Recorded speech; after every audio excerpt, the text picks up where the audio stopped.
People keep asking us how we're doing on day 43 of the Utah legislative session. I'm tired. I'm very tired. Tired enough that I had to bring out my favorite comfort sweatshirt. Shout out to the Fighting Wiener Dogs, the minor league hockey team. What the hell is happening? Day 43 out of 45 of the Utah legislative session. We only have 2 days left, team. We can do this. We can do this. We've entered the chaos mode of session where all they do is go back and forth all day. Like you'll see a bill pass in the House, immediately brought up in the Senate, voted on in the Senate, go back to the House. It's a whole thing. Luckily, because we took all of the bills that are most likely dead off the board yesterday, we have not as many to look at, which means we have less things to tell you to call your senators and representatives about. So that's good news. SB 233, Rate My Judge.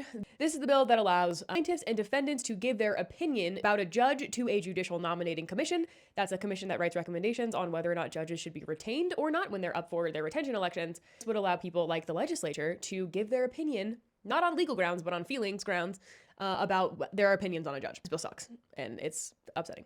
This bill is being sponsored by Carrie Ann Lisenby and Brady Brammer, nightmare blunt rotation.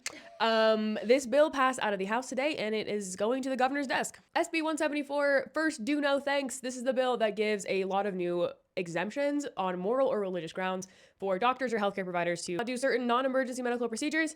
An interesting thing that we had not considered in this bill, but somebody testified about this today, that this could also open the door for people not to administer vaccines, which seems bad.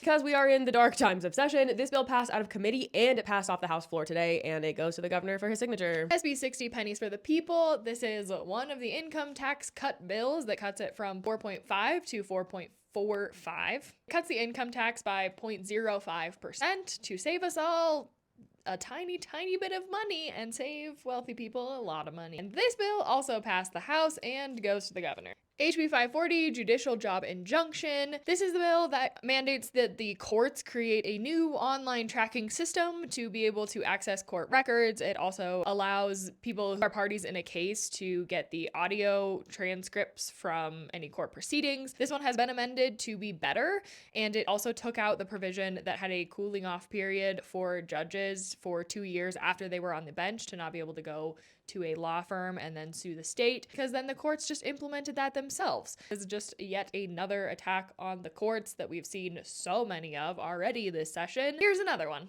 This one passed the Senate side today. We think it does need to go back to the House for concurrence, so it does have one more vote before it goes to the governor, but that will be a quick vote probably tomorrow morning. HB 209, Separate but Equal Ballots. This bill we have not talked about for a long time. It's been sitting in the Senate for like a month. This is Utah's version of the SAVE Act that creates a bifurcated ballot system. So if you do not have proof of your citizenship documented with the county clerk, then you will get a ballot that only has federal races on it, no state and local races. This is just another attack on voting rights and your access to the ballot, and that really sucks. Bill passed out of the Senate today, somehow, and it is also getting placed on the concurrence calendar since it was amended in the Senate. HB 235, pennies on the dollar tax cut. You might be asking yourself, I thought we just talked about pennies for the people and that tax cut. We did. Good point. This bill is very similar, but this bill has to do with the corporate franchise tax rate and the income tax rate, and it lowers those to 4.45%, which really just means that corporations have to pay less in taxes and that we have less money to do the services that government is supposed to do for people. Bummer. This is also the bill that did not get heard in the House committee, skipped House committee. This bill passed out of Senate committee today, and it goes to the Senate floor. HB 315, Pro-Life Lesson Plans. This is the Baby Olivia, Baby Oliver video bill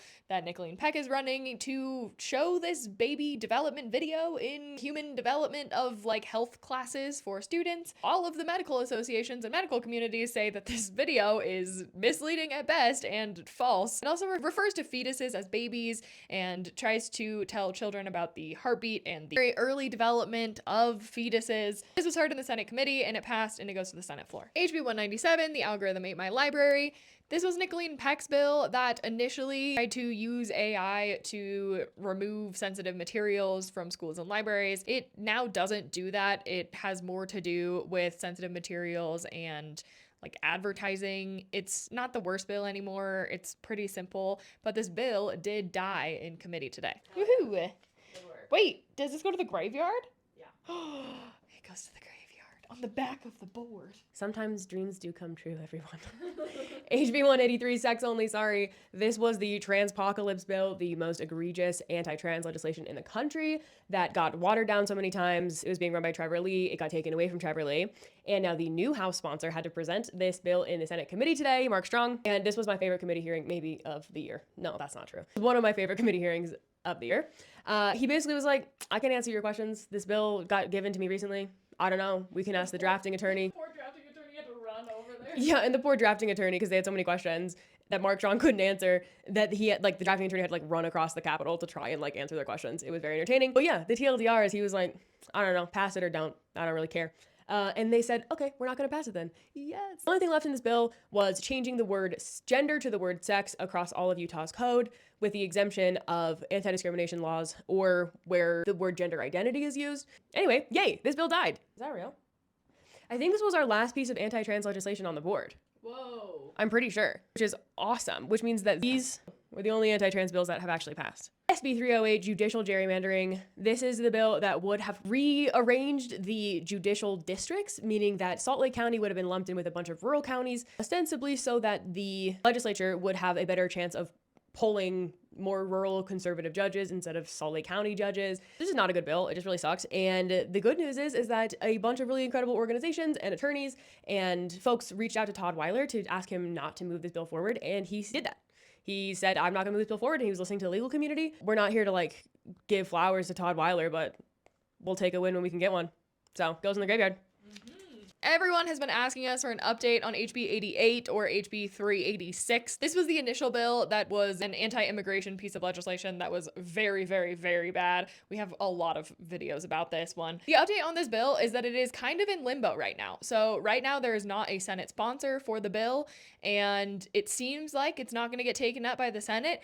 But we are very scared of this bill, and so we are keeping our eye on it. So we are keeping it our Senate rules section, but is probably gonna die. That feels bold to say. But it doesn't seem likely that Trevor Lee is gonna be able to pass this because he hasn't passed a single other bill this session, so why would we think that he's gonna be able to pass this one too? We're gonna keep watching it very closely. If you do still care about this bill, I'd recommend still contacting your senators to let them know to not take up that bill, not to sponsor it, and also if it does come through the Senate to not vote for it. That's all for today. Sorry, it's late and we had an event and now we're tired.